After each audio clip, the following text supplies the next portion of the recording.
आप सभी स्टूडेंट समझें, जो आपको पढ़ाया जा रहा है ना, वो टैली पे आपको किसी व्यवसाय के किए गए लेन देन को लिखने के लिए पढ़ाया जा रहा है।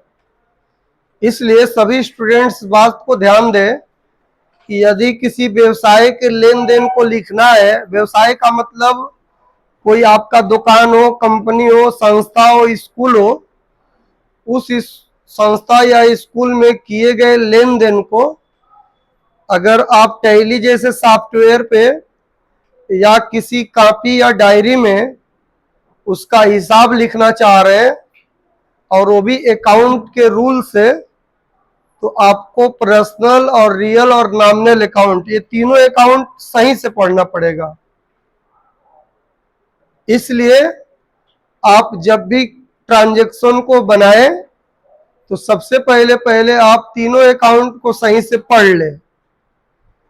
आपको न आने का रीजन हो सकता है, मैं आपको खुद बता दूंगा। न आने का 5 रीजन समझ लीजिए।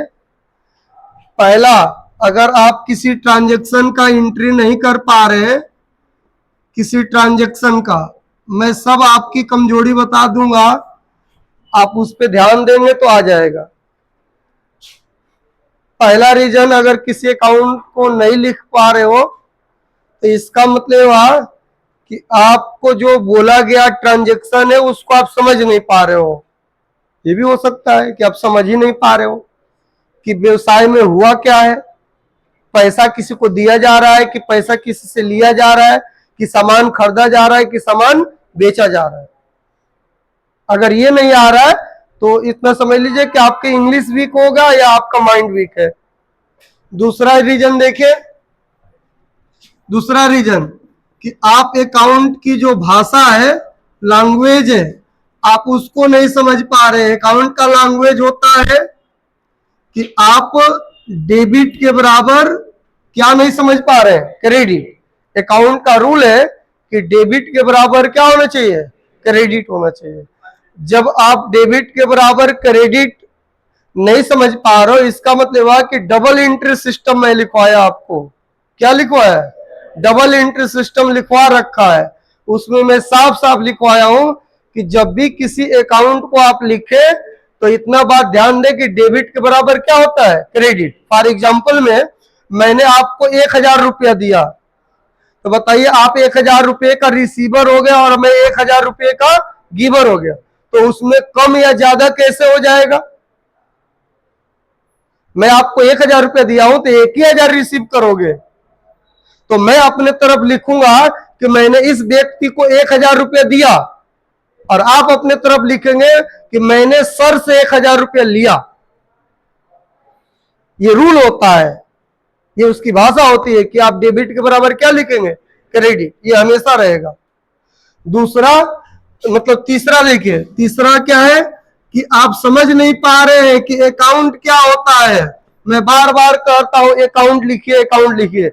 हो सकता है आप ये समझ ना पा रहे हो कि अकाउंट क्या होता है, तो मैं आपको आपकी भाषा में बताया था कि देखो कि जब भी किसी दुकान पे उधारी लेन देन होता है, नगद लेन देन होता है, अगर आप ये चाहते हैं कि जो भी लेन देन हमारे दुकान पे हुआ है, चाहे पैसे का लेन देन हो या सामान का लेन देन हो या उधारी लेन देन हो, अगर आप चाहते हो कि उस बात को लिख दे किसी कॉपी पे कि मुझे याद रहे कि मैं इस व्यक्ति को 200 रुपये का सामान उधार दिया हूं, ये बात लिख दूं किसी डायरी पे, कॉपी पे, ताकि याद रहे, याद रखो उसी को लिखना अकाउंट लिखना कहलाता है। आपका गांव में या आपके चौराहे पे कोई दुकान होगा ना आपका, तो आप सामान बेचते होगे, खरीदते होगे, उधार भी लेन देन करते होगे, नगद भी। अगर आप चाहते हो उसका हिसाब में रखूं, उसी हिसाब को रखना, उसी हिसाब को लिखना क्या कहलाता है, अकाउंट कहलाता है। तो आप जो भी पहले से लिखते हुए आ रहे हैं अपनी भाषा में, अपनी समझ से, उसको भी लिखना अकाउंट लिखना कहलाएगा। लेकिन कमर्शियल साइड से टैली प्राइम जैसे सॉफ्टवेयर पे उस जैसे किए गए लेन देन को लिखना चाहते हैं आप, तो आपको क्या पढ़ना पड़ेगा? अकाउंट। और उसी अकाउंट में मैं बार बार कहता हूं, उसी अकाउंट में कौन सा अकाउंट होता है बताइए? पर्सनल। और कौन सा? रियल और नॉमिनल।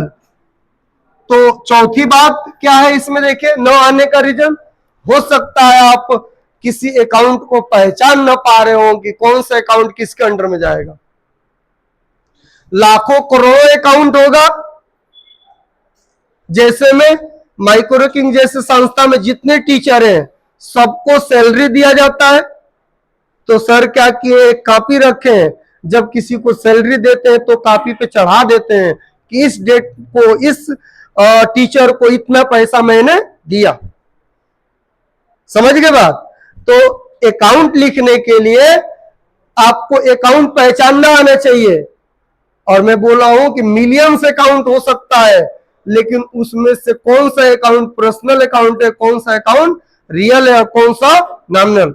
लास्ट बात, पांचवें रीजन न आने का, पांचवी रीजन न आने का ये है कि आपने जो 6 लाइन लिखा है गोल्डन रूल, वो आपको याद नहीं है। 6 लाइन मात्र याद करने के लिए कहा हूं। पर्सनल अकाउंट का रूल है which person receive value debit and which person gives value credit.